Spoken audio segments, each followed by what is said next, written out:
I'm George Glass, CTO at the TM Forum, and I'm very pleased to be here today to be awarding a Golden ODA for running an ODA to AT&T's MVNx line of business. Today I'm joined by Stephanie Ormston, Assistant Vice President of MVNx EcoSystems. Stephanie, can I just ask you then, what is the market and service focus of your business here, which we have received the Running an ODA award for? Yeah, absolutely. So within the MVNx ecosystem business, really what we think about is we have our traditional MVNO partners. So you can think about any of the, mobile virtual network operators that most of us are familiar with, but the X is really meant to define experiences and that more disruptive, opportunistic space that we see with new innovative brands, new innovative companies that want to embed connectivity into their digital products.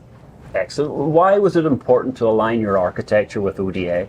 Our vision for the ecosystem is really about bringing together a curated ecosystem of partners and collaborators who are committed to certain principles around openness and innovation, disruption, as well as scalability, resiliency, and just true operational excellence. And so having ODA is a consistent language that we can use to interact with all of these different collaborators and partners to ensure that we're operating from the same principles, that we share the same spirit of innovation and collaboration and openness, but also that we are committed to consumer excellence. Okay, then I want to look at the tangible benefits that ODA brings to you and your customers. Can you elaborate a little on that? Yeah. We've already started to onboard new MVNOs using the TMF APIs, and we are already seeing onboarding efficiencies immediately out the gate. Again, the way that the specifications are set up, the way that the APIs are written, the familiarity with TM Forum within the ecosystem makes it so much easier and so much quicker for these new MVNOs, these new partners to onboard and understand how they can interact with the network, how they can build out their accounts, how they can build out their products. So we're already seeing onboarding efficiencies, and that's an immediate operational gain for us.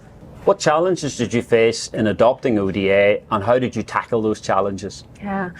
One of the biggest challenges we've found with adoption of ODA is really just folks who don't know what open digital architecture is or don't know what TM Forum is, aren't familiar with the open API concept. And so part of that is just education, right? It's aligning the technology teams, aligning the business teams, making sure that everyone understands what the purpose of ODA is and really what the value and benefit is that we're going to bring back to the enterprise, and aligning all of those different stakeholders. So there's just an education component that we really had to approach. And a lot of that was explaining and sitting with folks and having those conversations to show what's worked for other companies that look like us, that operate like us, and how that we could achieve that too.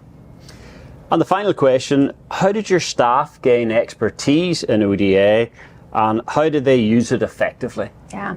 So in terms of getting everyone on the same page as it relates to ODA, specifically the resources who were working on the project, and I cannot say enough amazing things about the entire team because this was a massive operation to get everybody on board. So we had so much adoption and so much energy, and I'm so grateful for them. And the way that we really got to that was two things primarily. And the first one was just setting the baseline expectation that this is what's important to us moving forward.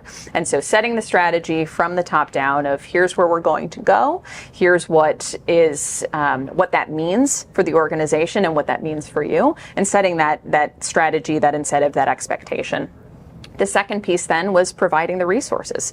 ODA, the open APIs, the TM Forum specifications, that's a new language that people have to learn how to speak and have to get comfortable with. And so we wanted to make sure that we provided those resources and a safe space for those resources to learn that new language. And so all of that came down to a rather comprehensive effort that we did last year, which was to make all of the TM Forum trainings available to anyone within the AT&T enterprise who wanted to get a certification or take a course. And so we really pushed that, and we focused that on the teams who are going to be working on the MVNx ecosystem business to make sure that they could really become that lighthouse for the rest of the enterprise and show how much efficiency gain we could garner from having that within this part of the business. And we hope to see that cascade across other opportunities down the line.